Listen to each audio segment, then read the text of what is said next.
आरोप लगाए, यहाँ तक कह दिया कि प्रियंका गांधी बहुत अच्छी एलओपी हो सकती है, उनको क्यों नहीं एलओपी बनाती है कांग्रेस पार्टी। और क्या कहेंगे आप इसको? ये सरकार का डर बोल रहा है, ये सहमे हुए हैं, इन्हें समझ नहीं आ रहा है बोलें क्या और करें क्या। राहुल गांधी के सवालों के सामने ही बेनकाब हो गए। राहुल गांधी के सामने बोलने की हिम्मत नहीं, उनके सवालों का जवाब देने की हिम्मत नहीं है, ये बेनकाब हो गए, इसलिए इस तरह की इधर उधर की बातें कर रहे हैं।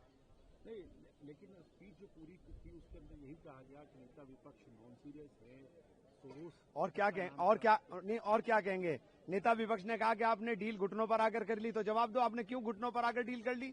आपने क्यों हिंदुस्तान को बेच दिया अमेरिका के हाथों? नेता विपक्ष अगर सवाल करे कि ट्रंप वहां से युद्ध बंद करने को कहता है और आप यहाँ युद्ध बंद करते तो आप ये कौन सी गुलामी की तरफ जा रहे हो?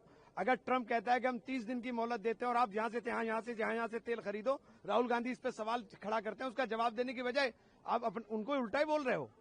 आपके पास जवाब नहीं है।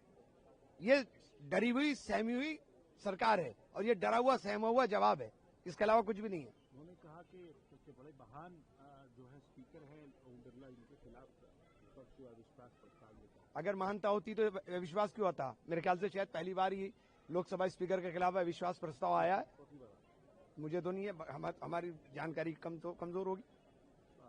सर, इसके अलावा क्या कहेंगे आप? जो संबित पात्रा हैं, उन्होंने कहा कि राहुल गांधी की हंसी बताती है कि जैसे मीर जाफर हंस रहा हो, और उन्होंने जो कल हंसी इस तरीके से वो हंसे, कहीं ना कहीं ये बात साबित करता है कि जो एआई समिट है, वो एआई समिट के अंदर जो प्रोटेस्ट किया यूथ कांग्रेस के, उसके डिजाइनर वही थे और सोरोस के कहने पे। बिल्कुल सही किया, जो करना था वो बिल्कुल सही किया आपने।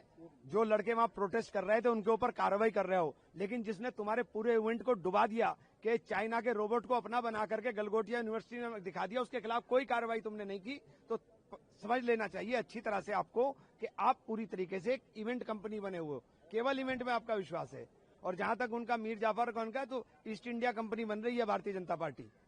आखिरी सवाल आपसे पूछूंगा सर, जिस तरीके से जो है एलपीजी की शॉर्टेज हो रही है, उसको एसेंशियल कमोडिटी। ट्रंप बाबा जिंदाबाद करें ना, ये ट्रंप बाबा जिंदाबाद।